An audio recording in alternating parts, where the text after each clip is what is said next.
हाँ जी, नमस्कार दोस्तों। धूम स्टडी पॉइंट में आपका स्वागत है। इलेक्ट्रिकल से रिलेटेड इंटरव्यू में पूछे जाने वाले क्वेश्चन लाए हैं। चलिए जान लेते हैं वह कौन सा क्वेश्चन है।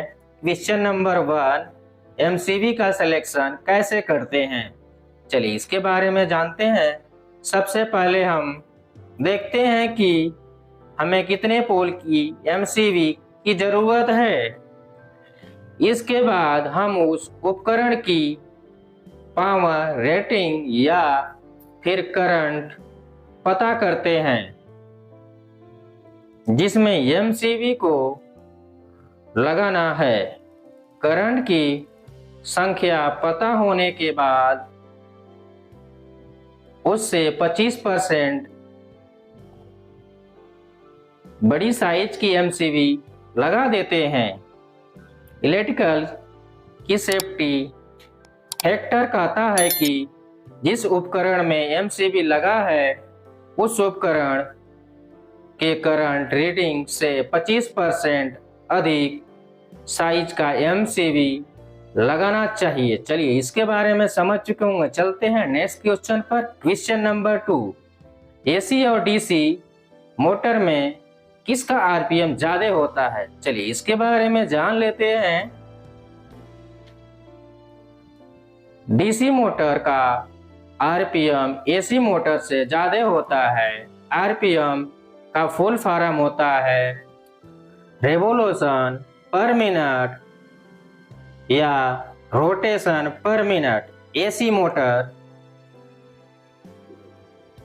आरपीएम से ज्यादा 3000 तक की होती है, जबकि डीसी मोटर का आरपीएम इसमें कई गुना ज्यादा होती है। 300 से 400 आरपीएम, 400 से 600 आरपीएम, 800 से 900 आरपीएम। चलिए इसके बारे में आप अच्छी तरह से समझ गए होंगे। चलते हैं नेक्स्ट क्वेश्चन पर। क्वेश्चन नंबर 3, सर्किट ब्रेकर किसे कहते हैं। चलिए इसके बारे में जान लेते हैं। एक सर्किट ब्रेकर एक ऑटोमेटिक संचालित ऑपरेटेड होने वाले इलेक्ट्रिकल स्विच होता है। सर्किट ब्रेकर इलेक्ट्रिकल सर्किट और उपकरण को ओवरलोड और शॉर्ट सर्किट के कारण होने वाले नुकसान से बचाने के लिए किया गया है। ओवरलोड और शॉर्ट सर्किट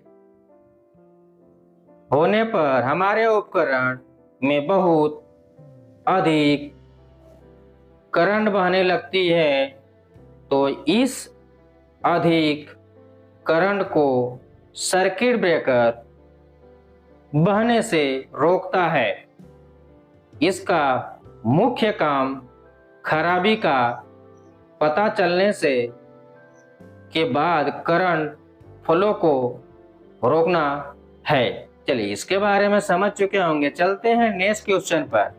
न्यूट्रल और अर्थिंग में क्या अंतर है। चलिए इसके बारे में जान लेते हैं एक एक करके। न्यूट्रल पॉइंट हमें ट्रांसफार्मर के द्वारा मिलता है। न्यूट्रल का उपयोग किसी भी इलेक्ट्रिकल सर्किट को पूरा करने के लिए किया जाता है। चलिए अर्थिंग के बारे में जान लेते हैं। अर्थिंग पॉइंट हमें जमीन में गड्ढा करके रोड या पाइप डालकर मिलता है। जमीन के अंदर पाइप से एक वायर को निकालकर उपकरण के बॉडी से जोड़ देते हैं।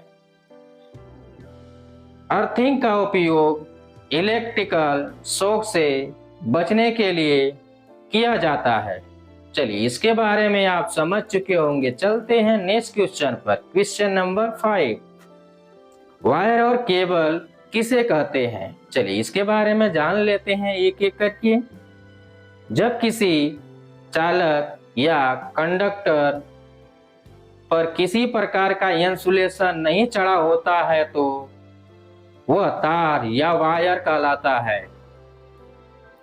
जब किसी चालक कंडक्टर पर किसी प्रकार की इंसुलेशन चढ़ा दिया जाता है तो वह केबल कहलाता है। चलिए, इसके बारे में आप अच्छी तरह समझ गए होंगे। वीडियो अच्छा लगे तो लाइक एंड सब्सक्राइब जरूर करें।